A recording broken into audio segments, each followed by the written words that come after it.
I've always maintained that everything is cyclical when it comes to gambling, and just look at the NBA playoffs. The first 4 weeks of action, you pretty much bet the favorites, and you were cashing in around 68, almost 70%. But now suddenly, we've had 3 straight underdogs not only cover, but win the game outright, and all 3 puppies have been at home. And what do we have tonight? We have Oklahoma State, a home dog. Can they make it 4 in a row? Is there a 1.5 point to 2 point choice getting the points at home against defending champion Golden State? And the other trend that comes into play tonight is we've seen the home teams who were 4 games above 500 in round 1, 4 games above 500 in round 2, cover 6 of the first 7 conference games so far. Now listen, guys, I'm going to talk about this game tonight. I think it's going to be a fascinating game to watch, not one that I really want to have any skin in the game, literally.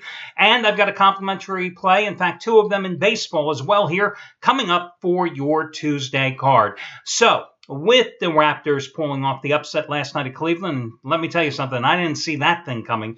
I still think the Cavaliers are going to win the series. They better win the series. Otherwise, they're going to run LeBron out on the rails in Cleveland. But still, even though the Raptors have covered 2 straight, and the Thunder, of course, won outright, monster outright winner in game number 3 as a home dog, the favorites are still 12 games over 500 through the postseason. Now, last night's game happened to slip over the posted price. So, you've had 7 games in the conference finals. 4 of those games have stayed under overall, no pun intended. The under is 43, 30, and 1 in terms of the playoffs to date. You want the over-under tonight, of course, you can get it for free from the hottest handicapper, the winningest handicapper here at this site. And that, of course, would be Trace Adams, because I made it the charity play of the week, which has won each of the past 6 weeks. Can we make it 7 in a row? Trace has only made $1 bettors the past 223 days. $67,575. I mean, what's 67 grand among friends? Tonight, top-rated 1,000 star winner number 10 out of 12. His over-under for the Thunders and Warriors. The same play you got as a discount last night with the Cavaliers and Raptors going over. It's free today as a charity play of the week. And the latest 100-dime best bet from Jeff Benton, who was all under the Raptors last night, which you got it for a discount. 100-dime winner number 23 of 33 going tonight. You can get that as a discount as well. All your promos, discount codes, etc. over on the homepage. Okay, so let's talk about what happened here in game number 3 in this series.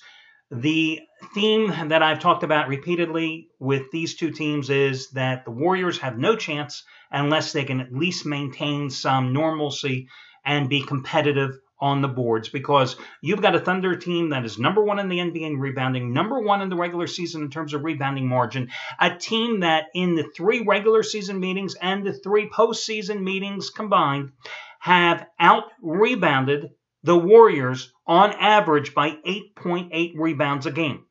More rebounds, more points in the paint, more second chance opportunities, more chances as well for your team to get out on transition, get out on the break. And of course, that's where the Thunder excel. I look back at game number 3 and I see Durant and Westbrook went for 63 points. I see that Steph Curry was 3 for 11 from 3-point range, finished with 24 points. I see Klay Thompson was 2 for 8 from 3-point range, finished with 18 points. The Warriors do not win games with Thompson and Curry combining for 42 points. Just not going to happen. You see Durant and Westbrook go for 63. These guys got to go for 60 as well. And you got to get some type of support from your bench. And let's say also from guys like Draymond Green and Harrison Barnes. Now, Barnes can be forgiven because he's been invisible almost the entire season. But Draymond Green has gotten, I don't know, maybe he's just so wrapped up. Maybe it's the head games. I don't know. But he just doesn't seem to be focused on his play on the floor. 1 for 9 shooting in game number 3. Lucky with the flagrant foul. He didn't get tossed for this game and be forced to serve a 1-game suspension. A total of 6 points. Warriors only shot 41% in game number 3. The other disturbing trend is here that you had the Thunder shooting 50%. The Warriors have not played any defense the second half of the season. They have rarely played any defense here in the postseason. Look at how the Trailblazers and Lillard and McCollum constantly lit them up. And you see how Durant and Westbrook are lighting them up as well. So you have the better rebounding team playing at home, getting 1.5 points. My only thing here, I will say this. This is the do-or-die game for Golden State. This is it.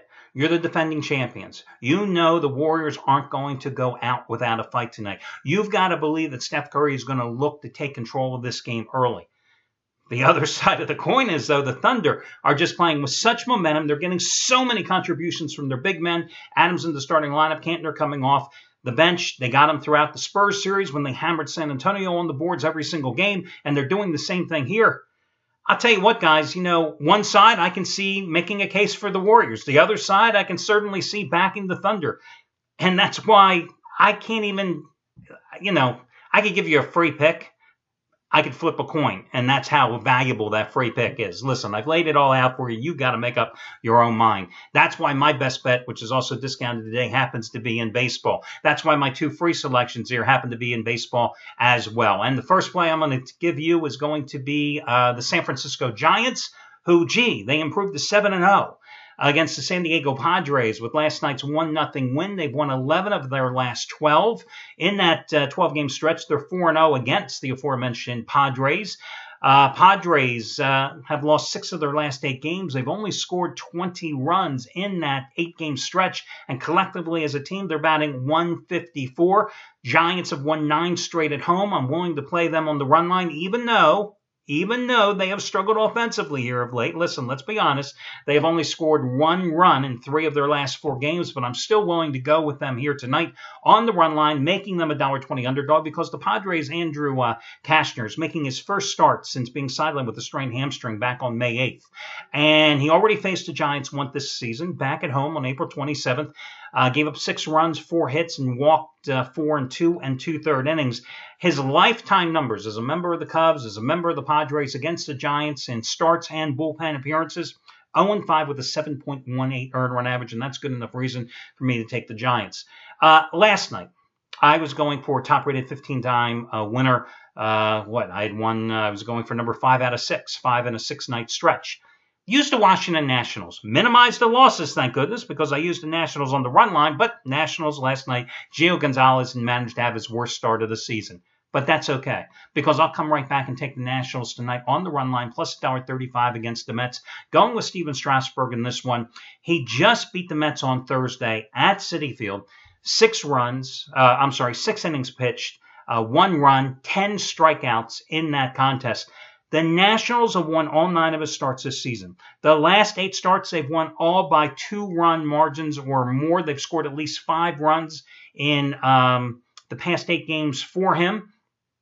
Now, the only trepidation I have about this pick is the fact that the Nationals, for Steven Strasburg, at home this season, hasn't been where he's pitched that well. A 4.18 earned run average in 4 home starts. And 5 road starts, including that one he just beat the Mets, 1.65. Matt Harvey's going for the Mets until Harvey shows me that he's the Harvey of a couple of years ago. How can you possibly ride him? 5.77 earned run average now on the season. He faced Strasburg last Thursday at New York, gave up a career high 9 runs on 8 hits in that 9-1 loss. Mets won 7-1 last night. I'll go with the Nationals to rebound tonight on the run line. So 2 run line plays, both little dogs. The Giants and the Nationals are your 2 complimentary plays for today's card. That'll do it, guys. I wish you well. Talk to you again tomorrow when we do this one more time.